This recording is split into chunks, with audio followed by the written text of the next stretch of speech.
Okay, guys, we're going to go to Ask Scruff. This one's for Casper. I've got the others running at the moment. They're just rendering. Hi, Scruff. Hello, Casper.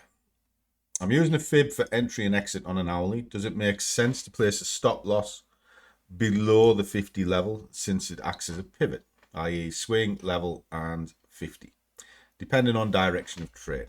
Yeah, there's nothing wrong with that, but what I would ask is why.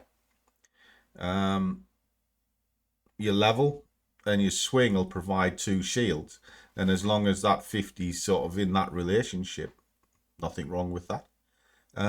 You could even just use the 50 itself, just miss out the other two. It's whatever you feel comfortable with, as long as when you're looking at your target based against the stop loss in this case, whether the trade is worth it.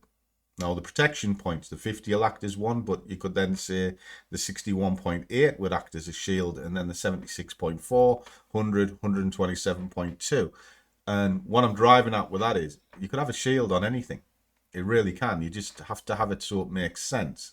Now, the one thing I do know is if I can see a clear swing in the market and I can see a solid S&R running through the chart, I know their key bounce points.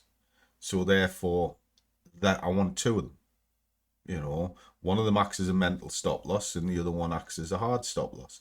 And then once I've got those in place, I can put a box of pain on.